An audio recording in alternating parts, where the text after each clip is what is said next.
Uh, Checking. Yeah. Take some time to respond. Is all right? A couple of minutes for people's thanks for coming down. And the presentation is broadly titled Cognitive Science and Business Analysis. And what we would actually try and do here is look at specific applications of cognitive sciences, the process of how we encounter cognitive biases in our decision making, and a lot of applications in real world and in the IT world. Quickly, this is Ram Ramalingam, this is Fahad Nari, and we have a few interactive sessions also planned. We handed out some questionnaires to people, and that should help in illustrating the case and maybe adding a little fun to the discussion. Quickly, so again to start with, so what you have is, each of you have two questions there. First question, the situation is like this. You are the country head, let's say, and there's a disease outbreak imminent. You have a choice as the government of going ahead with two programs. So each program has a certain consequence to it, and you are presented for what those two consequences are. You have program A, program B, or if somebody might have program C and program D, you can choose between program A or program B, as simple as that. Over the course of the presentation, just make a choice there. And second question is simple, just two random questions. What do you think of it? The first question would be some X. Second question I think everybody would have is that guess what the percentage of African nations that are members of United Nations. Right? So if that is clear, just move on to the next part. So, okay, this is what the questions are. We'll just come back to it at a later point. Coming back to what cognitive science is all about. Before we go there, I realize that it's not a term that's very common, so let's just understand what cognition really means. It refers to a faculty for the processing of information, applying knowledge, and changing preferences. So it's actually three steps that cognition really involves. It's not one simple thing that you understand. There is some information which you have to gather and process. Then there is the information is being applied to existing knowledge, and finally there's a change in set of preferences or an existing pattern is being changed. And it comes from the Latin word cognoscere, which is also, you realize, similar root to recognize incognito or cognizant technology solutions. So this entire process applies to a lot of different aspects of our entire thinking process. It affects memory, it affects our association, it affects our concept formation, so how our entire layers of information is being stored in our brain. It affects our expression and language. It affects how we listen to others and our attentions. It affects how we perceive things. It affects our action, our problem solving, and mental imagery. So you can pretty much see whatever goes on in our brain is eventually a result of cognition, and hence you can pretty much see why it affects our business analysis world. In business analysis, essentially what you're doing is you're listening to somebody, understanding the requirements, you're trying to transcribe them, and passing it on to somebody so it's developed in the best possible way. So there is every single layer of our cognitive process. There is knowledge formation, there is comprehension, application analysis, synthesis, and evaluation. So each step here, if there is going to be any kind of error that gets introduced because of our entire system of understanding going wrong, it leads to something called cognitive bias. So what is cognitive bias? It's the human tendency to make systematic errors in judgment, knowledge, and reason. So each of those three parts, whenever there is an error that creeps up, it's called a cognitive bias.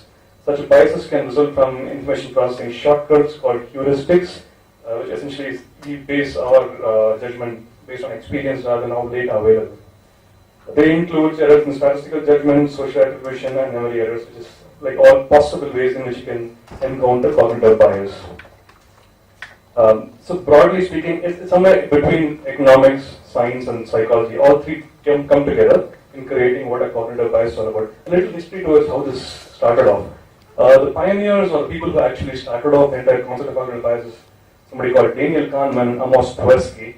And this is how history starts. Economics is always understood, right from Adam Smith, that everything is a rational choice, which is like you have a lot of factors, there is a lot of, every single project has a cost and there's a benefit. You basically sum up all the benefits and all the costs and say if an economic decision is viable based on what the total utility of that particular decision is. As simple as that. right? So it always assumes that you have all the facts, and you have also the ways of perceiving those facts, and you come to a decision based on that and what is important to you. That's like what classical economics is all about. And that continued till our 20th century, till Maynard Keynes came and changed a lot of things. That is called rational choice, where human beings are capable of optimizing their good based on rational choice. Later on, what Amos Tversky and Daniel Kahneman, since 1970s, their studies proved is that human beings actually are capable of making lots of errors based on what is called innumeracy. We do not understand numbers very easily. Our brains are not exactly tuned towards doing complex mathematics. It was evolved as a hunter, and it's capable of doing things, a lot of things based on intuition and experience. So what he arrived at is this process called satisficing.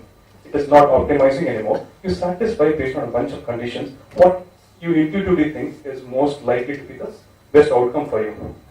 And this led to something called a prospect theory. So basically, their studies started with how people behave, and when there's a lottery to be, when white people go and invest money in lottery, and they pretty much know that they're not going to win any money in it. So that's the reason for prospect theory. They prospect that there'll be money coming through, and it led to the formation of behavioral economics, where economics is not just determined by facts, but people's behavior. So psychology came into the whole study of economics and led to a Nobel Prize for 2002 for Daniel Kahneman. So quickly, all the theory apart, so what is cognitive bias? These are the 7 fundamental reasons why you encounter cognitive bias. I'll quickly run through what each of them are, give you a clear idea of what comes out of this. And before that, if you have answered the questions, you could just ask a further. It would really help. Meanwhile, okay. So first, bounded rationality. It's again a little theoretical, but I'll give you examples which will give you an idea what it is all about. So in decision making, rationality of individuals is limited by the information they have and cognitive limitations of their minds and the finite amount of time. So the first concept of behavioral economics was that since you don't have all the information, you don't have all the time, you don't have all the rational judgment possible, you end up trying to do something with whatever information you have. This causes something called bounded rationality, and so it doesn't make it as a satisfier, not optimizer. And this is essentially proposed by Herbert Simon as an alternative to economic modeling. And he said there are 3 reasons why you do bounded rationality. It's limitation, what sorts of utility functions there might be. You do not know what the optimizing function is. So you use a simpler formula, you approximate, you remove some factors, etc. Can I stop it? Point number 2, decision maker is a satisfier, not optimizer. Can you just explain that a bit? Yeah. So what we were saying is that earlier economics assumed that all utility functions can be essentially a summation of the total probability of an event and what's the cost benefit of an event. So your entire summation of all possible outcomes of an event can be measured and say this is a good event or not based on an optimism formula. That's it. That's the operational model, right? But people later on realized we do not have this formula clear. Number 1. Number 2, we do not have all the information available to arrive at this formula. So there's this amount of psychology coming into economics, which was later on discovered. So that led to behavioral economics. People are no longer optimizers, which is you have causes, you have factors, you have weightages. You optimize the equation. You satisfy a certain situation just based on approximate condition. The concept of satisfy came into the picture. So as we said, the bounded rationality occurs when there are 3 things that are happening. When we do not know what the entire utility function is. Second is recognizing the costs of gathering and processing information. So we sometimes assume that even though information is available, people can immediately go and find out everything they want to. But you know that we have only so much time available. There's a cost to processing information. If you want to buy a TV, you have to go and look at 10 different brands. There are hundreds there though. You cannot look at all of them. So you come to a smaller conclusion quickly based on the cost of optimization. And then there's a final thing that the actual outcome itself is not one number. It's a vector. You have multiple reasons why you buy TV. Your color is good, so your son likes it or whatever. 10 different reasons, so it's not one single reason why you might want to arrive at a decision.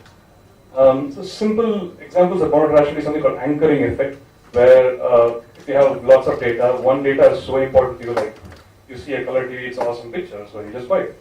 So that one fact becomes one reason why you're anchored to, and you just make a decision based on that. There's a selective perception where you just start looking at data selectively, not all of them usefully.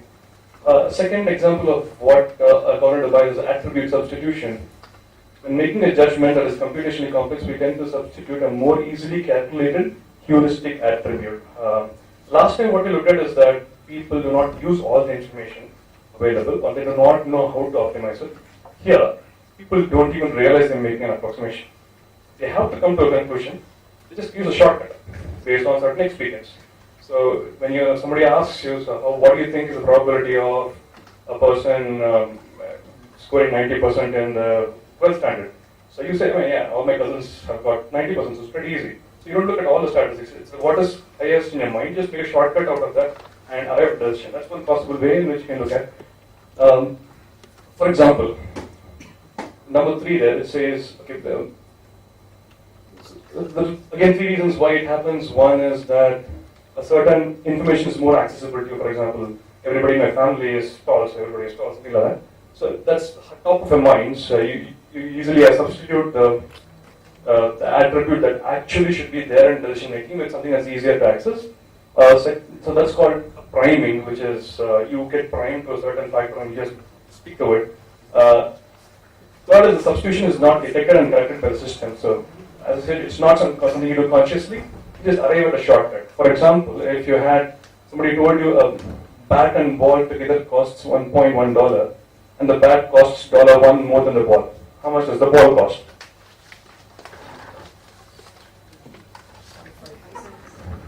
Yeah, but most people end up doing it as $1 and $0.1. Awesome.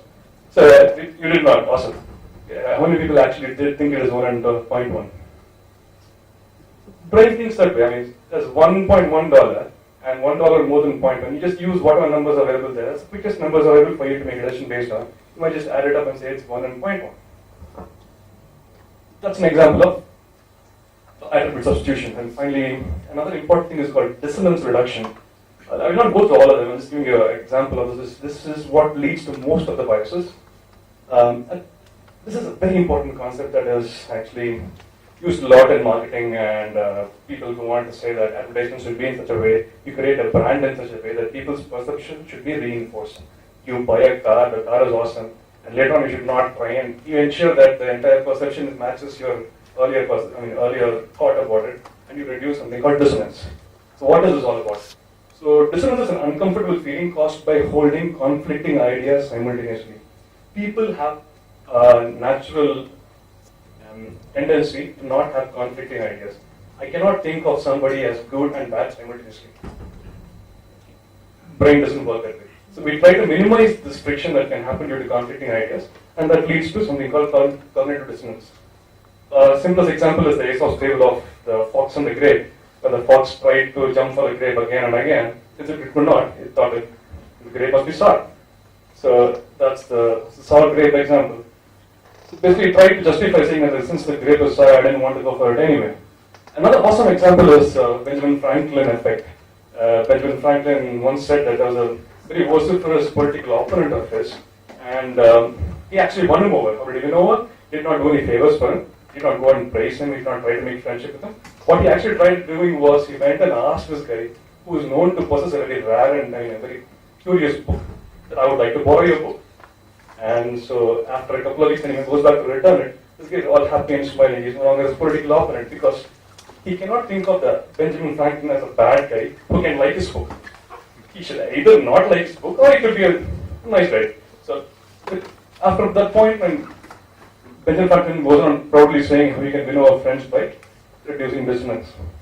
So this kind of thing happens when you try to justify errors, and when you try to justify decisions based on the amount of effort you put in. If you already put in a lot of effort, you go and say it's actually a good decision simply because in our brain we cannot try and match up these two ideas. So a bunch of other causes for cognitive bias.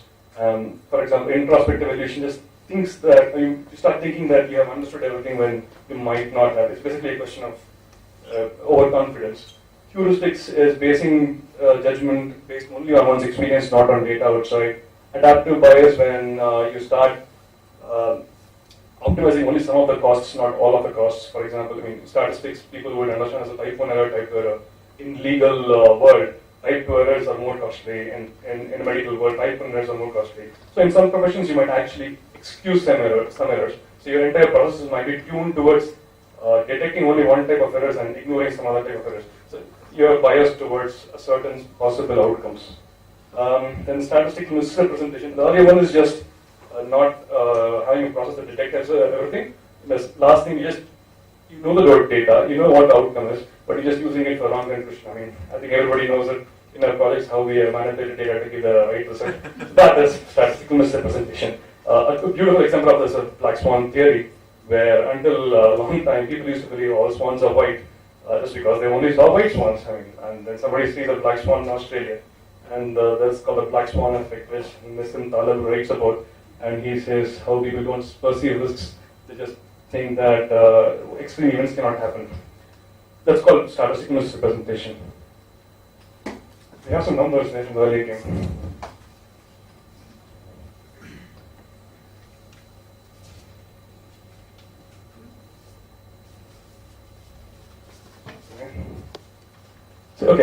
So going back to the question that we had, slightly jump back. This is what the questions were.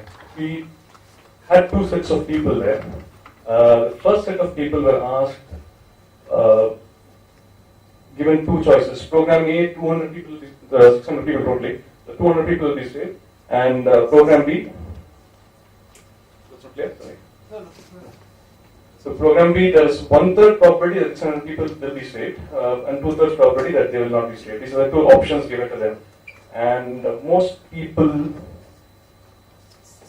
chose program A on question 1. Most people chose program A on question 1. It's a mix for program 2. For C and D, it's a mix. Okay, interesting. Actually, it's 2:1 on both. Most people choose, 2 people choose program A, 1 chose program B, and another one is 2 people chose program C and program D. The difference between the two questions is simply this. One focuses on what the gain is, the one focuses on what the loss is. The outcome in each of them is exactly the same. But the brain thinks a different way. I mean, it just tries to see, you want 700 people, I'll choose program A. I mean, yeah, this is, though here 66% out of 3 people is not representing statistics. Yeah, it's a proven experiment. This is what Daniel Kahneman did in his study. And he proved that most people tried are risk averse and tend to go towards a positive side rather than a negative side. Second question is also pretty interesting. That's called the anchoring effect, which you saw earlier. So I'm sure that most people's 10th class percentage is in the closer to 100, somewhere there. And most people the age are in the lower category. So what happens is, if there is a number, if you're not sure what the second question's answer really is, if you knew how many awesome, you would have guessed it exactly. But most people would try to go closer to what the initial number they foresee or they hear about. The actual percentage of people in Africa is like 95, whatever. And out of 54 countries, I think 52 are in the United Nations. So I don't think anybody was closer, but you can pretty much see the people who asked, how old are you, said 2%. Okay, some said 50% and some said 80%.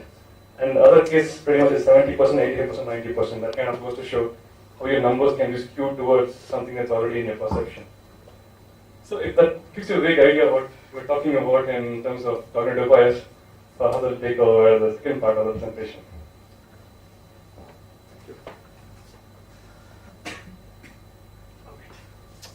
Alright, so we spoke about the causes for cognitive bias, right? Let's get into what are the types of biases. So the first type of bias, let's say, it's decision-making bias, right? So how is our mind biased when we have to make any decision? The simple thing, when you want to buy a camera or a computer, you go to see any of these third-party review sites, and you're kind of biased by what others have bought and reviewed and pulled up over there, and your mind kind of gets skewed. One of the games that we played now, so the biases as such, right, are categorized into multiple effects. So we'll see few of each bias, and a lot more we can give links to where it's available. So the first one is the anchoring effect. So we saw the game where Ram had put up 2 questions, random questions. How old are you? And then what are the percentage of African nations which are part of the UN? So we saw that the first number kind of gave way to the second number out there. So that is what is called anchoring effect. So that is also one of the experiments which the two founders had played on one of their groups, and a similar kind of result has come in. So looking at in our world, how would we go about it? Say, we usually have this problem in our RFPs and estimates, right? So we give an estimate on an RFP and we go to inception, it is blown up 2 or 3 times more. And then we have to sit and explain to our clients, or it's more of a negotiation of why exactly it is blown up. Because they're very much skewed to that number, saying that this is the information which I put up in my RFP, you read through it and this is what you gave me. So how does it change all of a sudden now? It has changed, right? Because you found out more information, your assumptions have changed, you uncovered a lot more scenarios out there. So bandwagon effect, right? So what is bandwagon effect? It is nothing but basically following anything and everything which a group of people do without even thinking whether it's suitable for you or not. So a very simple example, right? It goes a lot to do with fads and trends in the fashion industry. When we were young, it's when Dil Chahta Hai released, everybody saw Amir Khan having a goatee, and I think a lot of people would have gone and tried to have a goatee over here. So the examples as such, a lot of people trying to adopt Agile, right? In our world, if you have to look at it, we are still in the pioneer section, but a lot of people are trying to adopt Agile because they think it is the silver bullet, but when it is not. One of the examples which Ram had given us is how ULIP schemes evolved in India, and then people saw the money which is coming in, and a lot of people, on the investors, went and invested in ULIP, but when it crashed is when they even knew what is the flip side of it. So I really cannot relate to the first point which you mentioned on the IT world. I mean, how is it using statistics to convince? How is it a bandwagon? So it's Yeah, essentially what you're trying to say here is people follow something and that everybody else is doing without realizing actual benefit of it. ERP it's not proven at all. Most things failed. People still went behind because everybody's putting money into it. And what's the end result? 90% of ERPs failed. The same thing happened in data warehousing. Most data warehousing projects failed. Nobody even thinks about is it a successful outcome or not. This money goes into it because you have money to put into it and everybody else is doing it. Isn't that what this is all about? But we're not talking about, say, 10 other people doing agile projects, and then because 10 other people are doing, you do it. This is more about some statistics. Okay, so we are talking about, I mean, just how many customers are brought onto agile, or how many projects are successful. No, every other IT company is trying to go agile. Like, not most people are capable of doing it. Not most people are having the basics to get there. If you're too large, or if you're not doing you're doing enterprise projects, you're trying to do data warehousing projects, agile doesn't really apply. But still, go ahead and do it because everybody else is doing it. It's not about what Thougtech is doing or clients that I'm talking about. It's the industry is trying to move towards agile without realizing what they're capable of doing or how should they go about doing it. Just get a certification and start doing it. It doesn't work that way. Okay. So moving on to the next bias, right? It's a confirmation bias. So what does confirmation bias mean? So we have some belief in our mind, and we try to look out for areas which can actually confirm our belief. It happens a lot in our astrological areas. So let's say a very weird example as I can think of. People think that black cat crossing your path is always going to bring you bad luck, right? So either people don't step out that day from their house, or if they step out and something bad happens, they blame it on the black cat. So there was an experiment done by Darren Brown, where I think he got a bunch of few people, he wrote some data about them and handed over to them, and then what happened is everybody took it up and says, like, it's perfectly about me. Then he took it back, jumbled the whole data, and then again gave it back. And then everybody picked it up and said, yes, it's all about me again. But the same data was given to everyone. People just looked at it and they kind of confirmed that, yeah, maybe I am like this. But it was the same data which was given to everyone, right? Can we think of any other examples? Daily horoscope. Or from our work-related life?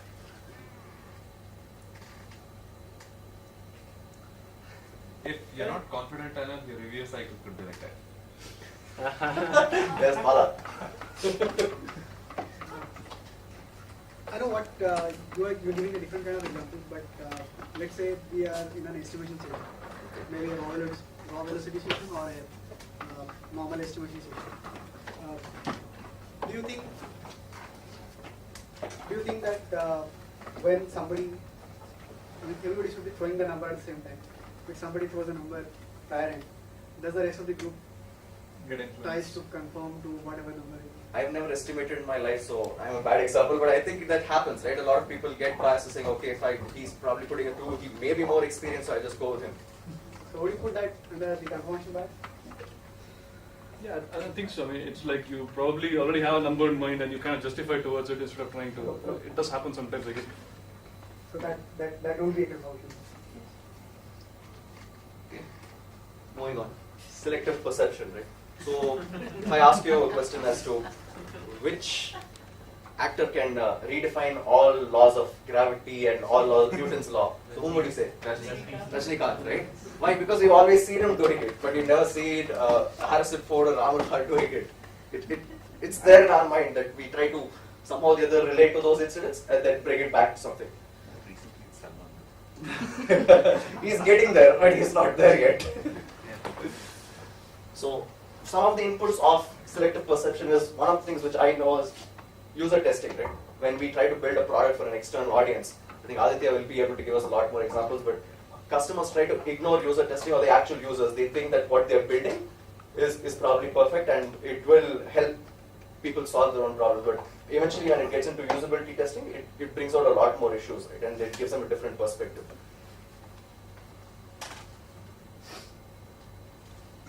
So, moving on, this is the second bias, the probability or the belief biases, right? So, as the picture suggests, it's a ball out here trying to suggest who's going to win.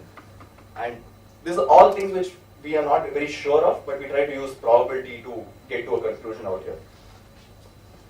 So, the zero risk bias, right? So, we look at smaller things in our life to probably reduce the risk, but we ignore some of the bigger things.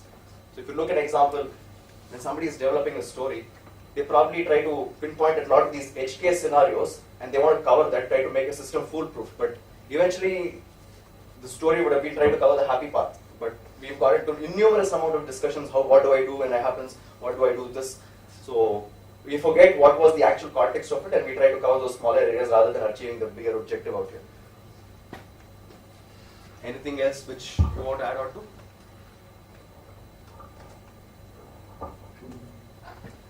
Okay. I think the same thing happens while you're testing. You're taking much more care of your edge cases instead of taking care of your actual part. Yeah. So, availability heuristic, right? So this is more of, you try to make a judgment based on the data which you have. So as the example says, for me, I want to smoke, so how do I kind of avoid this whole bit of anti-smoking out here? So this example says, smoking is perfectly fine because my granddad smoked but he still lived for 100 years and nothing's going to happen to me, right? But there are a lot of other things. His granddad could have been hale and hearty or he could have been one of the lucky ones as such. So it doesn't apply for all. It's also called the Texas sharpshooter theory, right? You assume just because of people who are alive that you. No, so the Texas sharpshooter theory is basically cowboys will go into a barn and they'll just shoot at random. And because they're shooting at random, all of a sudden, after a few days, there'll be a collection of shots in one area. Okay. And then they basically draw a bullseye around that area to show that, oh, I'm a sharpshooter, look at how good I am. That's the Texas sharpshooter. So the third type of bias, social bias, right? These are biases which happen because of our interactions with people, meeting with different people. So the halo effect. So how does it suggest? It says person's positive or negative traits to spill over from one area of the personality to another area. So iPod changed the way how music listeners use music gadgets right now. It's got into our head. I'm sure ThoughtWorks at least is finding that all Apple products are the best. Whether it's iPad, whether we use it or no, but we have this misconception that all Apple products are the best, right? One of the other examples are that some people think good-looking people are also intelligent. So I want to put up a Tom Cruise photo and see how many agree with that. So before we get into this, who's really good at playing some music on the table? Can you tap again? Can I tap on the table? Come and tap some real common song which all of us know, and let's see how many of us are able to guess that song. Don't tell us the song, just tap it. I mean, Okay.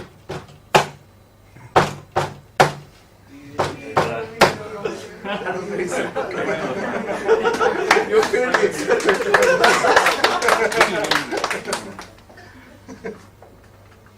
Everybody knows the song, right? Yeah, but Right. Let's see.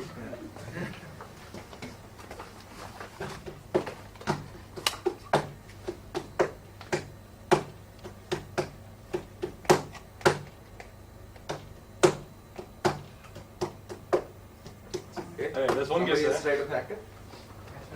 Awesome, man. How many you got How many of you it? actually thought it was national anthem? So yeah, the We Will Rock You is only about the beat, right? Obvious what he was doing. I'm sure he got it by some really great luck or awesome, you know, that you're really thinking about this song. It's not very obvious to everybody else otherwise. Sorry, go ahead. So one of the examples it says that in domain of public speaking, individuals are pretty nervous, That's right. like how I'm standing out here, I'm being nervous, but not many people know I'm nervous out here. So moving on to one of the last biases, right? The memory bias. So these are biases which happen because one, we can recall or we can't recall our memory out here very clearly. So hindsight bias, right? What does this say? So this is also called as I knew it all along effect. So if somebody says, hey, he knows the weather patterns, let's say of Pune, and he says, I think it's going to rain. And if it rains, he's going to claim that, yeah, I knew it all along it's going to rain. See, I told you about this. I'm sure it happens in our day-to-day life when we predict something, and if it happens, we try to claim, rewards for that. So we try to claim the name for that thing. Yeah, I knew it all along. this is what my wife does every time.